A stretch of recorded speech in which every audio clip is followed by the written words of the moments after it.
Assalamualaikum warahmatullahi wabarakatuh. Halo teman-teman semuanya, apa kabar? Semoga sehat selalu ya. Kembali lagi nih bersama kami dari Divisi AGD Accounting Group Discussion pada acara VIA 3 atau Kajian Ilmiah Akuntansi 3. Sebelum kita memulai acara, ada banyak kalau perkenalan diri terlebih dahulu. Kalau kata pepatah tuh ya, tak kenal maka tak sayang. Nah, kalau gitu, kenalin, aku Syarifah dan ditemenin oleh rekan aku namanya Amel. Dari Divisi AGD bakal memandu acara kita. Oke, sebelumnya itu aku mau tanya nih ke teman-teman sekalian, ada yang tahu nggak sih VIA itu apa? Mungkin yang ingin jawab boleh on secara langsung. Yunika, Kajian Ilmiah Akuntansi. Yap, benar banget apa yang dibilang Yuni tadi. Jadi, VIA itu adalah kajian ilmiah akuntansi yang diadakan oleh Divisi AGD yang biasanya itu mengadakan suatu webinar seputar akuntansi. Namun, VIA kali ini tuh berbeda dari VIA sebelumnya, karena kita lebih kayak sharing session. Adapun tema VIA kali ini adalah How to be a successful accounting student. Dan untuk narasumbernya sendiri ada kakak angkatan 2019, 2020, dan juga 2021. Keren banget kan?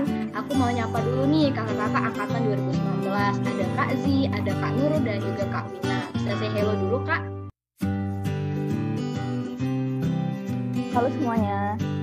Halo semua. Oke, selain angkatan 2019, ada juga angkatan 2020 dan juga 2021. Bisa say hello dulu semuanya? Halo. Halo. Wah, kayaknya udah pada semangat nih ya teman-teman. Kayaknya boleh nih kita ke acara selanjutnya atau acara yang kita tunggu-tunggu, yaitu sesi Q&A terkait akuntansi. Oke, di sini udah tampil ya teman-teman PPT yang di dalamnya bakal ada list pertanyaan yang bakal dijawab oleh kakak-kakak dan teman-teman AGD semuanya. Mungkin banyak teman-teman yang masih galau, masih nggak tahu gimana sih perkuliahan akuntansi di Unsri itu. Terus kapan ya kak kita bisa melakukan magang? Nah, pertanyaan yang kayak gitu bakal kita bahas di sini. Jadi pastiin ya teman-teman untuk nyimak dari awal sampai akhir biar nggak ketinggalan info. Yap, betul apa yang dibilang Iva tadi.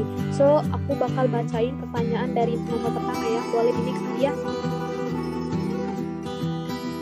Nah, jadi pertanyaan pertama itu, sejauh ini apa sih Kak perbedaan dari semester awal, tengah, sama akhir itu? Mungkin dilihat dari sisi tugasnya apa semakin banyak, kemudian gimana apakah dosennya semakin kilar. Oke, untuk kakak-kakak atau teman-teman sekalian yang bisa menjawab pertanyaan pertama, boleh dijawab. Aku izin masuk. Sebelumnya perkenalkan nama aku Diojenita Rizanta, angkatan 2021. Menurut aku, kalau untuk tugasnya setiap semester itu tugasnya semakin banyak. Dan kalau dosennya itu enggak ya. Karena di setiap semester itu pasti ada dosen killernya. Dan mungkin itu pendapat masing-masing dan kakak yang lainnya lebih tahu. Dan dari saya terima kasih.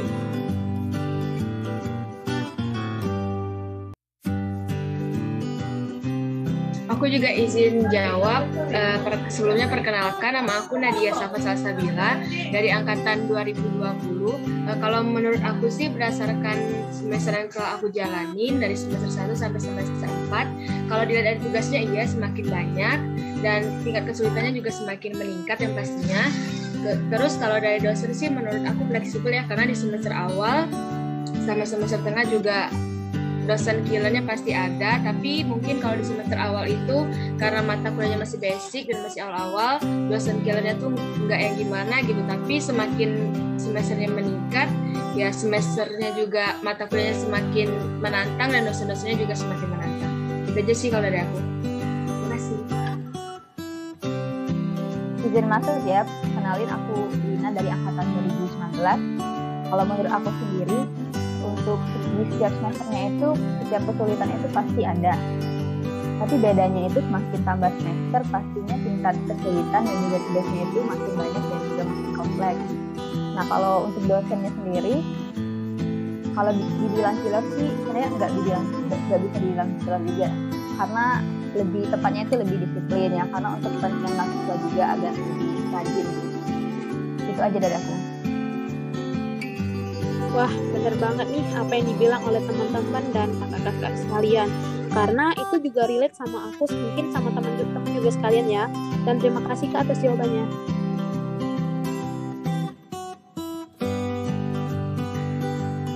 Oke, aku lanjut dulu ya. Pertanyaan selanjutnya yaitu pada semester berapa sih Kak bisa pilih mata kuliah konsentrasi? Boleh deh kepada kakak untuk menjawab pertanyaan. Mungkin aku boleh jawab ya.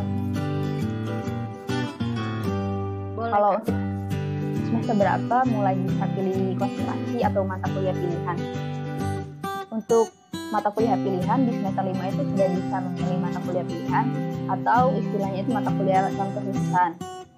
Pilihannya itu ada aplikasi komputer akuntansi atau APIKA, analisis investasi dan manajemen portofolio, etika bisnis, sama teknopreneurship. Nah, untuk APIKA sendiri belajarnya tentang siklus akuntansi dari awal, dari jurnal, terus sampai penutup.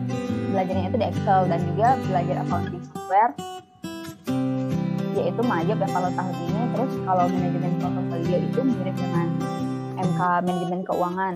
Belajarnya itu tentang analisis saham. Bagi kalian yang suka tentang saham bisa banget untuk milih MK portofolio itu. Nah, kalau konsentrasi atau penjurusan atau istilahnya itu mata kuliah kekhususan itu adanya di semester 6. Ada audit, pajak, akuntansi syariah, sistem informasi asuransi, akuntansi manajemen, sama akuntansi sektor publik. Nah, jadi untuk kalian untuk milih konsentrasi itu harus benar-benar dipilih menurut minat kalian, mana yang paling kalian inginkan. Nah, itu aja dari aku. Nah, itu ya teman-teman. Jadi bagi teman-teman yang mau pilih mata kuliah konsentrasi itu baru bisa dilakukan di semester 5. Nah, kalau kayak kita berdua nih Mel yang angkatan 2020, kalau siap-siap mau habis setelah libur ini udah bisa pilih mata kuliah konsentrasi. Benar banget. Oke, next. Untuk pertanyaan selanjutnya itu adalah terus apa sih Kak syarat-syarat yang diperlukan ketika kita memilih mata kuliah konsentrasi? Mungkin untuk kakak-kakak yang bisa menjawab pertanyaan nomor 3 boleh dijawab secara langsung. Oke, izin masuk ya teman-teman. Tadi kan perkenalkan dulu, namaku Nurul Jannah dari akuntansi 2019. Kalau tadi kan Wina udah jelasin nih apa aja konsentrasi yang ada di jurusan akuntansi Universitas Sriwijaya. Nah, terkait syarat-syaratnya itu ada nggak sih syarat untuk memilih MK konsentrasi tersebut kayak gitu? Nah, untuk syarat-syarat tertentu itu sebenarnya nggak ada. Waktu terakhir kali itu tanya waktu kakak pertengahan semester 4, semester 3, semester 4 itu nanya ke pembimbing akademik, itu sebenarnya nggak ada syarat, tapi jaga-jaga untuk gimana ya, untuk supaya lebih matang atau lebih dalam memilih konsen itu kita serius, itu supaya enggak nilai kamu nilai MK terkait konsentrasi tersebut, misal konsen audit itu kan berhubungan dengan MK pengauditan. Nah, itu paling enggak nilainya itu B kayak gitu minimal. Nah, misalkan emang kamu belum ada pikiran mau masuk konsentrasi mana di semester 6, berarti kamu harus paling enggak semua nilai mata kuliah itu bagus kayak itu. Jadi kamu memiliki kebebasan untuk memilih konsentrasi. Jadi ketika di semester 6 kamu baru nemu ketertarikan kamu itu di mana dan kebetulan syaratnya kamu bisa memenuhi, kan alhamdulillah gitu, bisa sesuai nih ketertarikan dan juga syaratnya tuh udah terpenuhi. Itu aja sih. Oh, begitu ya Kak. Jadi buat teman-teman, kita itu jangan terlalu fokus ke satu MK aja nih, tapi seluruhnya teman-teman. Wah, terima kasih Kak atas jawabannya.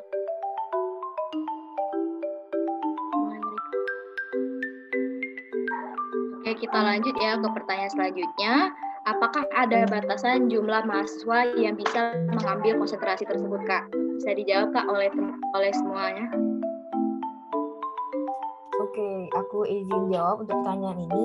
Tadi kan udah terkait konsen-konsennya, terus syaratnya. Nah, untuk batasannya itu sama kayak kelas, itu kan pasti tiap kelas itu ada MK, ada batasan lah, satu kelas A atau kelas B. Nah begitupun di konsentrasi, karena kan supaya menghindari penumpukan lah di satu konsentrasi. Tetapi sebenarnya batasan atau kuota dari kelas konsentrasi tersebut nggak akan full atau benar-benar overload kalau memang mahasiswa di angkatan kamu itu merata kayak gitu persebarannya. Misal di konsen audit itu ada, di konsen SIA itu ada. Kalau semua konsen itu terisi dan mahasiswanya cukup kalau di tahun ini tuh kayak paling dikit itu ASP 4 orang nih di Indralaya. Nah itu merata, di Aksyar ada belasan, terus di audit sama di pajak itu ada 20-an. Kalau di SIA ada mau nyampe 10 orang kayak gitu. Jadi nggak ada penumpukan atau benar-benar full di satu konsentrasi. Nah berbeda kalau di tahun ini yang di kampus Bukit itu sebaiknya mereka ada terjadi kayak di pengauditan di konsentrasi audit itu penuh, karena kebetulan konsentrasi ASP nggak ada nilai kayak gitu. Dan juga konsentrasi yang SIA itu hanya 5 orang di Bukit. Jadi itulah tadi jadi benar-benar full di satu konsentrasi. Jadi berdoa aja waktu di angkatan kamu itu nggak benar-benar full kayak gitu di satu konsentrasi. Itu aja sih. Terima kasih. Oke, jadi gitu guys, ternyata ada loh batasan jumlah mahasiswa yang bisa ambil mata kuliah konsentrasi. Ngomong-ngomong mata kuliah konsentrasi nih, Kak, kalau di Unsur itu kan kita punya 2 kampus ya, ada kampus Palembang dan juga kampus Indralaya. Nah, misalnya ada suatu kelas yang sepi peminatnya, itu bisa ada kemungkinan nggak sih Kak itu bakal digabung antara kelas Palembang dan juga Indralayanya? Bisa dijawab Kak? Kalau penggabungan kelas itu kayaknya tergantung dari dosennya ya. Kalau memang dosennya itu memang berhalangan untuk biar lebih ringkas, jadi mereka dalam satu pertemuan. Apalagi kan kalau online lebih mudah kan. Kayak contohnya kami kemarin di konsentrasi sistem informasi akuntansi itu kan ada kayak MK yang coding. Nah itu berhubung di waktu jam mata kuliah di Indralaya itu siang dan bapaknya nggak bisa, terus kalau diganti hari lain kami juga nggak bisa, jadi kami ngikut dengan kebetulan itu yang pas kelas Bukit, jadwal kelas Bukit itu kami bisa, jadi kami digabung kayak gitu. Tapi kebanyakan sih nggak digabung ya gitu. Kalau bisa di ini sih itu tergantung dosennya lagi. Itu aja. Terima kasih Kak atas jawabannya. Iya, Iva, sama-sama.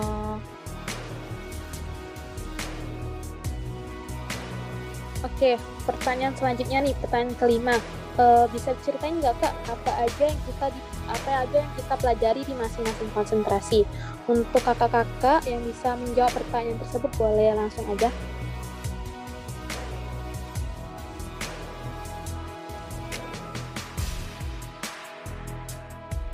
Oke, izin masuk lagi ya. Ini terkait konsen itu mungkin aku bakal jelasin 3 dan mungkin rekan aku yang lain ya anak 19 bisa jelasin lagi sisanya. Nah yang pertama itu aku bakal jelasin konsentrasi aku sendiri yang aku pilih, yaitu sistem informasi akuntansi. Jadi di sistem informasi akuntansi tahun ini itu mempelajari 2 MK, yaitu sistem manajemen database dan risiko dan pengendalian sistem informasi berbasis komputer. Yang mana kalau sistem manajemen database itu kita belajar untuk merancang sebuah aplikasi sederhana lah di bidang akuntansi kayak gitu. Kayak uang masuk, uang keluar. Terus kalau yang bagiannya risiko tadi yang MK-nya panjang banget itu kami lebih ke teoritis, gimana sih untuk apa aja kerentanan dari sistem informasi berbasis komputer dan bagaimana cara penanganannya. Pokoknya di SIA itu lebih ke arah gimana sih kita itu menganalisis hal-hal yang penting dalam keseluruhan operasional perusahaan atau instansi. Terus yang kedua ada konsentrasi akuntansi manajemen. Nah, untuk akuntansi manajemen tahun ini itu belajar sistem pengendalian manajemen dan akuntansi keperilakuan. yang mana keduanya ini lebih ke teori-teori kayak gitu, yang mana gabungan kayak belajar manajemen tapi kita lebih ke arah akuntansinya, yang mana itu fokusnya nanti untuk bagaimana sih akuntan atau akuntan di akuntansi manajemen ini ikut andil dalam pengambilan keputusan dalam perusahaan tersebut. Kemudian yang ketiga itu ada akuntansi sektor publik. Nah, di akuntansi keuangan sektor publik ini kita bakal ada 2 MK tahun ini dipelajari, yaitu akuntansi keuangan pemerintah pusat dan daerah, terus ada sistem keuangan pemerintah. Nah, untuk akuntansi keuangan pemerintah pusat dan daerah ini lebih ke arah bagaimana sih proses penyusunan laporan keuangan di pemerintahan, mulai dari awal sampai akhir, APBN-nya, terus rekonsiliasi kayak gitu. Sedangkan ke sistem keuangan pemerintah itu lebih ke arah teori-teorinya. Teori kayak gimana sih sistem akuntansi hibah, sistem akuntansi utang pemerintah, terus akuntansi investasi dan lain-lain gitu. Jadi perlu diketahui juga sebenarnya ada 4 MK di tiap konsen, tapi yang dipelajari itu biasanya 2 MK yang nanti dipilih oleh memang tim dosen dari konsentrasi yang terkait gitu. Itu aja ya 3-nya yang bisa aku jelasin.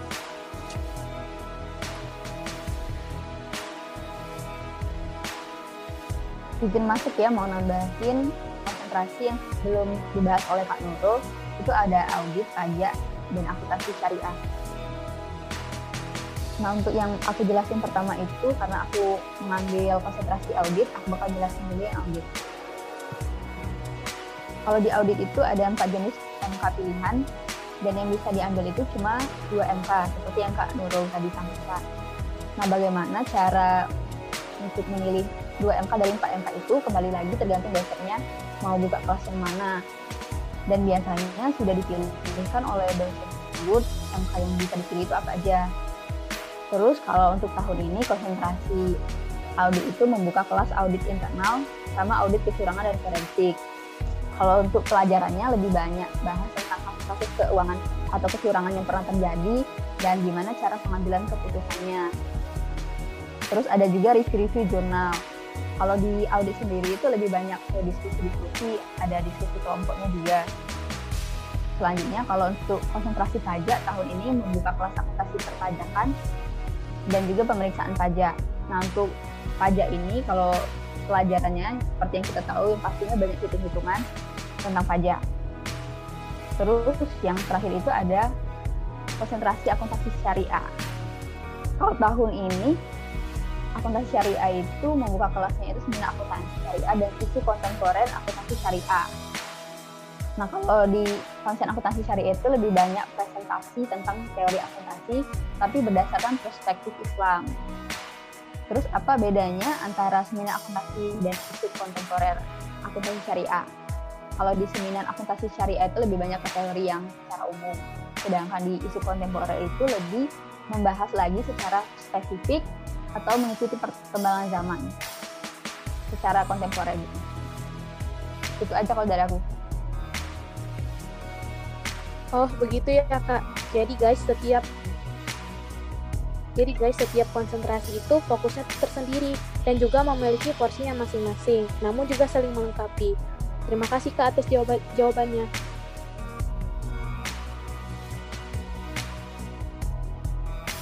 Oke, kita lanjut ya ke pertanyaan 6. Magang itu wajib nggak sih Kak bagi mahasiswa semester akhir kayak semester 5, semester 6 gitu? Boleh deh dijawab oleh kakak. Oke, izin langsung ya terkait jawab terkait magang ini. Jadi magang untuk anak akuntansi Unsri itu kayak misalnya kita ikut organisasi kayak gitu, itu nggak wajib, tapi dianjurkan untuk ikut lah, karena kan baik lagi benefit yang kita dapatkan dari magang atau organisasi kayak pengalaman, terus networking, terus juga mungkin kamu mau apa ya, kalau istilah kasarnya tuh cuma mau bagusin CV kayak gitu kan. Tapi kan juga bisa untuk meningkatkan skill kayak gitu di magang. Terus itu sebenarnya magang bisa kamu lakuin nggak harus di semester akhir kayak gitu, bisa di awal, di tengah kalau memang ada kesempatannya.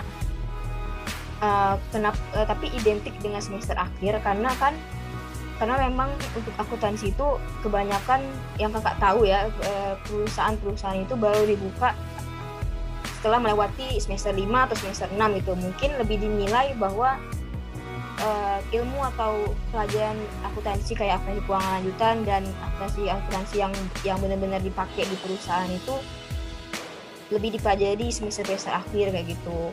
Dan makanya lebih identik ke anak semester akhir. Tapi baik lagi itu nggak wajib kan, untuk nggak harus ikut buat magang. Tapi kalau memang ada kesempatan terus kamu juga ada keinginan, nggak apa-apa, lebih bagus kayak gitu.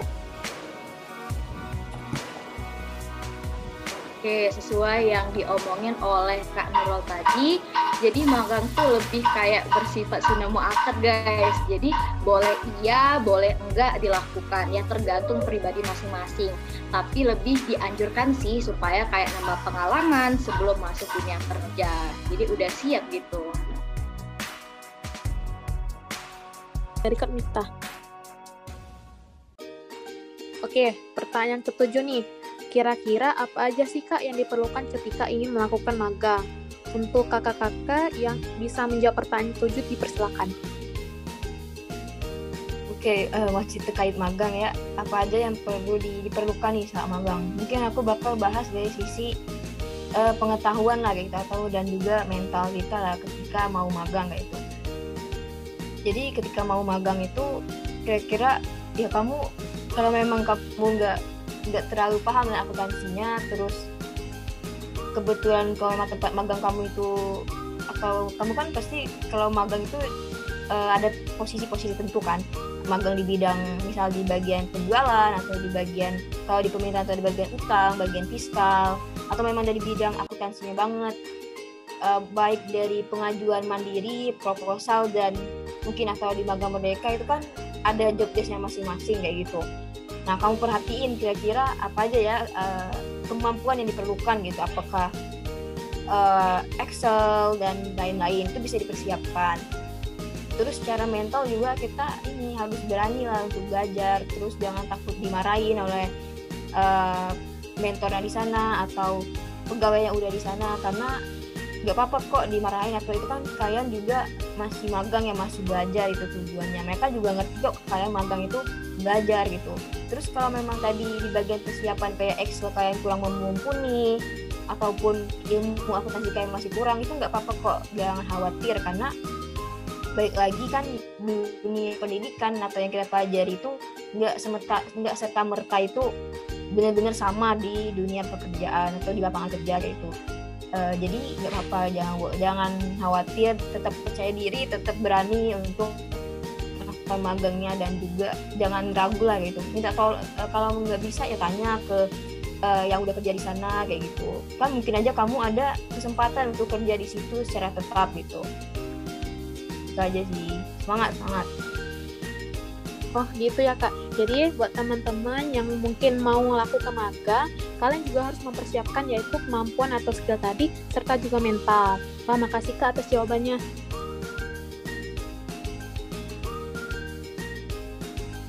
Oh iya, bagi kakak-kakak sekalian yang ingin menambahkan jawabannya tadi, boleh dipersilakan Kak.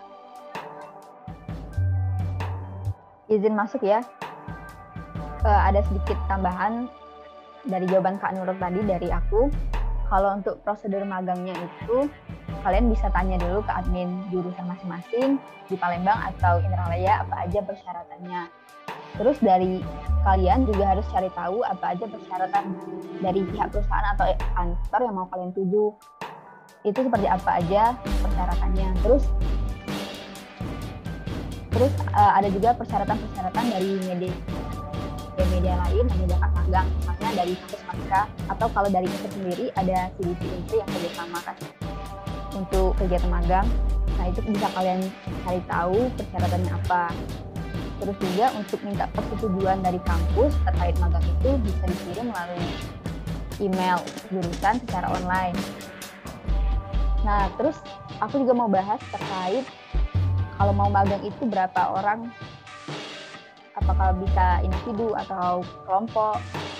Nah, jadi kalau untuk magang itu berapa orangnya itu sebenarnya bebas, mau individu atau kelompok.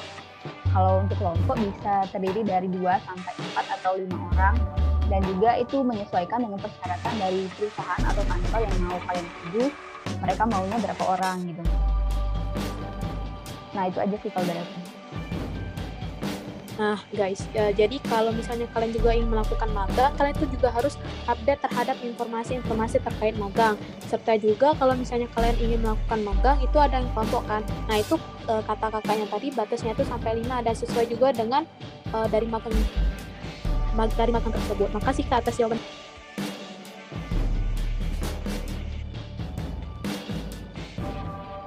Oke, kita lanjut ya ke pertanyaan ke-8. Kira-kira kapan ya Kak kita mengajukan proposal magang di suatu perusahaan? Terus kurang lebih berapa lama waktunya? Oke, mungkin bisa dijawab oleh kakak-kakak. Nah, izin jawab masih terkait magang ya, proposal magang. Jadi proposal magang itu kan biasanya untuk kalau kita mau magang secara mandiri ya gitu. Kita mengajukan diri lah ke perusahaan kayak melamar, tapi proposal magang kayak itu kan terjadi proposal magang. Terus ada juga misal kayak kemarin Kemenkeu buka magang kan, tapi salah satu persyaratannya itu ada proposal magang kayak itu. Jadi proposal magang itu diajukan kalau menurut dari pengalaman dan juga beberapa teman yang lain, bukan dari anak Unsri aja, itu lebih baik cepatnya, paling enggak minimal 3 bulan lah sebelum, misal kamu mau magangnya bulan Juli, berarti kan 3 bulan dari sebelum Juli itu. Karena perusahaan-perusahaan yang biasanya jadi tempat atau magang yang tertuju itu kan ada juga kadang ada kuota untuk anak magang kayak itu. Kan bukan kamu aja yang mau magang, mungkin ada dari anak univ lain atau dari teman-teman kamu yang lain, ada anak angkatan bawah kan, atau kakak tingkat. Nah itu kan semakin cepat kalau proposal kamu masuk, berarti kan kamu antriannya duluan kayak gitu. Kalau misal kamu lama, takutnya udah tutup atau kuotanya itu udah penuh gitu. Jadi semakin cepat semakin baik lah, lebih cepat lebih baik untuk pengiriman proposal. Nah proposal ini baik isinya atau persyaratan yang lainnya itu disesuaikan lagi, kamu pastiin lagi ke pihak HR, atau mungkin kalau kayak Kemenkeu itu kan ada ya ketentuan dari proposal magangnya. Nah itu bisa kamu cari tahu sendiri, bisa datang langsung ke perusahaannya sendiri dan nanya ke HR-nya, atau mungkin kalau kamu udah kenalan atau semacam Kemenkeu itu kan ada informasinya gitu. Oke, itu aja. Oke, kayaknya kita dari tadi bahas magang terus nih, jadi gak sabar deh. Gimana sih rasanya magang di suatu perusahaan?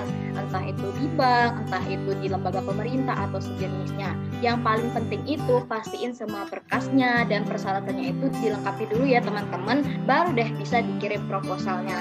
Terus pastiin juga kira-kira berapa lama kita magangnya gitu.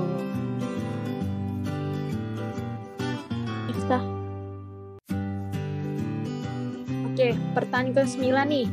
Bagi kakak-kakak atau teman-teman yang pernah ikut tes lihat itu syaratnya apa aja Kak? Untuk ikut syarat ujian akhir, kalau di Fakultas Ekonomi itu minimalnya skornya berapa ya Kak? Terus juga bisa diceritain nggak gimana cara daftar tesnya serta sistematikanya? Mungkin untuk kakak sekalian atau teman-teman yang pernah ikut lihat boleh dijawab. Mungkin aku bisa bantu jawab ya. Sebelumnya perkenalkan, aku Asma dari Angkatan 20.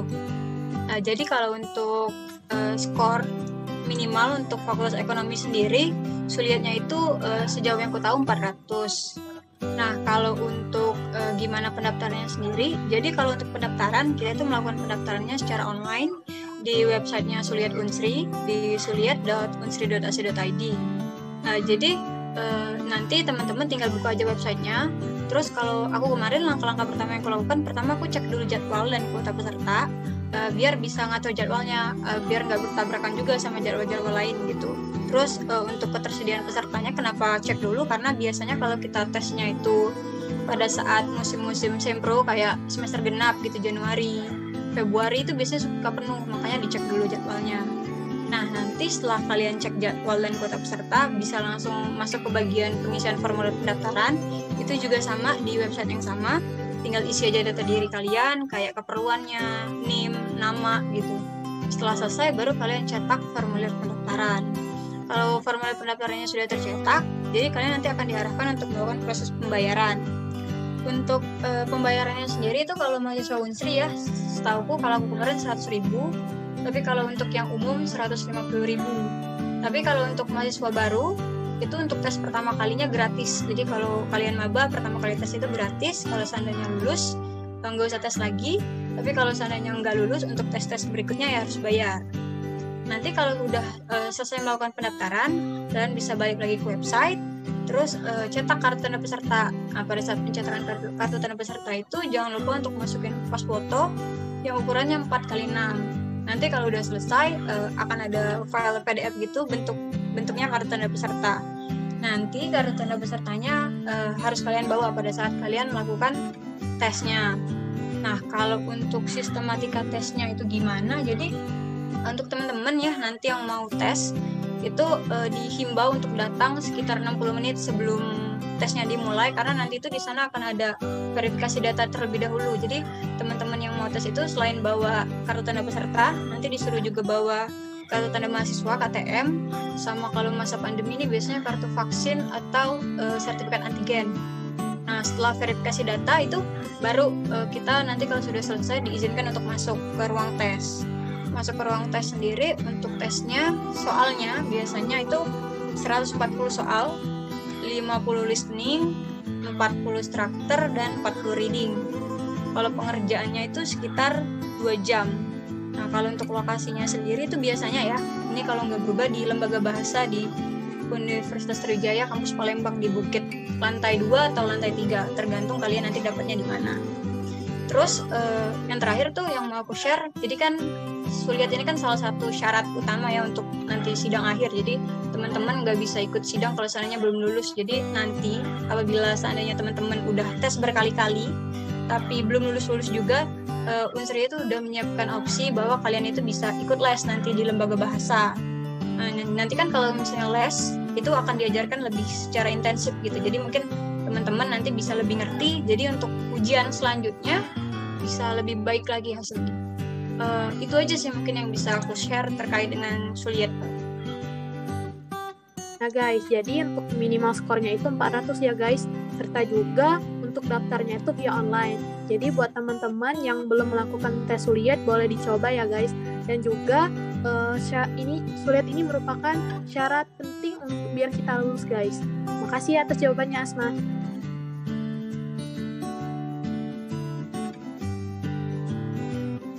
Oke, kita lanjut ya ke pertanyaan ke-10.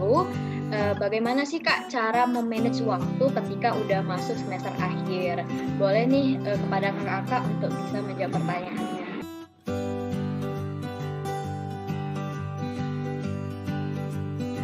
Izin masuk ya. Oke, jadi kalau di semester akhir itu kan biasanya mahasiswa lagi sibuk-sibuknya kan sama kegiatan organisasi, baik yang di kampus maupun di luar kampus, atau bahkan kegiatan-kegiatan lainnya. Jadi harus lebih pintar lagi membagi waktu antara kuliah dan kegiatan-kegiatan yang tidak berhubungan dengan kuliah. Nah, terus kalau ada tugas itu sebaiknya jangan ditunda-tunda karena bisa makin numpuk kan. Mungkin kalian bisa buat planning berdasarkan prioritas dari yang paling penting yang bisa ditunda, bahkan bisa tidak perlu dilakukan gitu.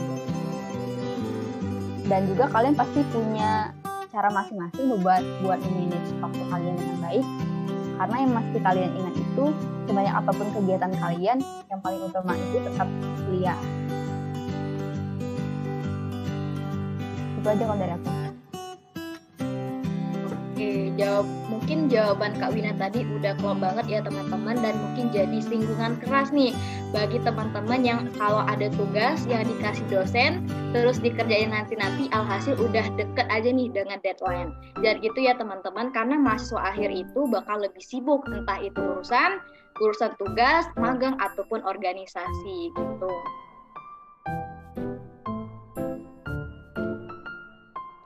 Oke, kita akan aku bakal bacain pertanyaan terakhirnya, guys. Kelebihan atau kelemahan di akuntansi itu apa aja sih menurut teman-teman Anda dan kakak-kakak sekalian? Mungkin buat kakak-kakak sekalian dan teman-teman yang ingin menjawab nomor 11, dipersilakan.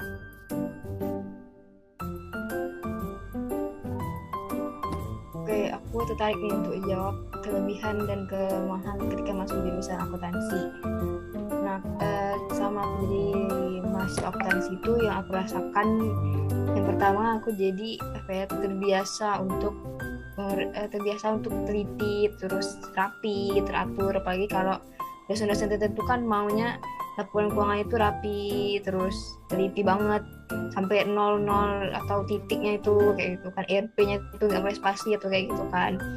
Terus jadi juga terbiasa disiplin kan, harus tepat waktu misalnya jawab pertanyaan, apalagi kalau di akuntansi itu misal kayak ujian AKL itu ada waktunya, satu soal tuh misal setengah jam. Nah itu kan benar-benar disiplin untuk memanfaatkan waktu sebaik-baik mungkin. Terus juga kalau kita nanti lulusan akuntansi itu spektrumnya tuh luas, atau prospek kerjanya tuh luas, apalagi kan akuntansi bidang keuangan itu pasti dibutuhkan di semua perusahaan gitu. Terus juga banyak banget bidang yang bisa kita geluti, di pajak, audit, terus misal kamu mau jadi dosen bisa, di pendidikan, terus bagian manajemennya bisa, kayak gitu. Terus misal mau bisnis juga bisa, karena kan punya latar belakang dari akuntansi tadi, yang mana akuntansi sendiri kan adalah bahasa bisnis kayak gitu.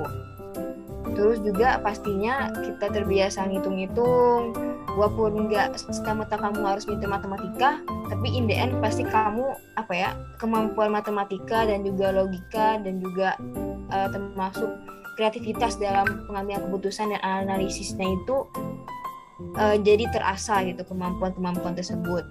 Nah, untuk kekurangan atau kelemahannya itu mungkin di sisi ketika udah jadi lulus gitu, udah lulus karena tadi prospek kerjanya luas, jadi saingan itu juga banyak kayak gitu.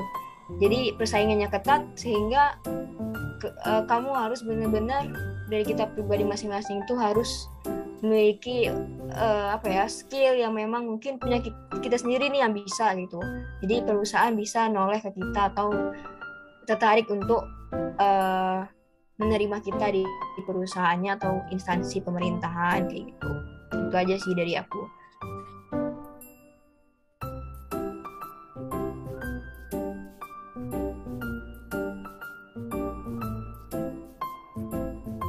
Bener banget, mungkin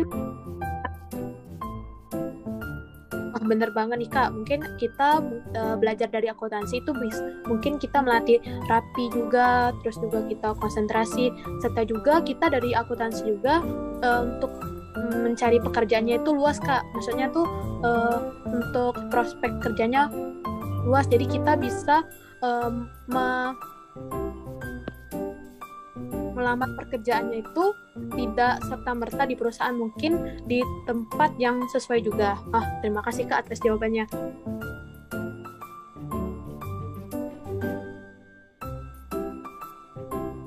Oke, itulah tadi pertanyaan-pertanyaan yang udah dijawab oleh kakak-kakak dan juga teman-teman AGD semuanya. Sangat informatif dan tentunya bermanfaat. Semoga terjawab ya teman-teman pertanyaan yang mungkin masih ada di benak kalian. Oke, selanjutnya aku mau baca ini kesimpulan KIA kita kali ini. Jadi kesimpulannya adalah semakin bertambahnya semester, maka semakin sulit pula tantangan yang bakal dihadapin. Entah itu tugasnya makin banyak, atau dosennya makin atau kayak lebih rumit aja gitu materinya. Tapi tenang aja kok teman-teman, kita semua pasti bisa lewatin kok. Kak Nurul, Kak Wina, Kak Z aja udah ada di semester akhir. Berarti semuanya bisa dong dihadapin. Yang penting semangat aja terus. Baik, terima kasih kepada Iva yang sudah memberikan kesimpulan pada KIA kali ini. Waduh, nggak kerasa nih ya teman-teman, kita ada di penghujung acara. Sebelum kami tutup, kami banyak mengucapkan terima kasih kepada semua panitia serta pihak AGD yang ikut serta menyukseskan acara KIA kali ini. Semoga apa yang telah disampaikan ini bakal membawa manfaat bagi kita semua dan bagi yang nonton. Aku Amel dan Iva bakal pamit undur diri. Sampai jumpa di kias selanjutnya. Dan aku bakal bacain pantun ya. Padi habis tinggal jerami, bakar dulu hingga bersih. Rupanya acaranya sampai di sini. Sekian dan terima kasih. Wassalamualaikum warahmatullahi wabarakatuh. Sampai jumpa di kias selanjutnya. Bye-bye. Bye. Oke, terima kasih ya teman-teman.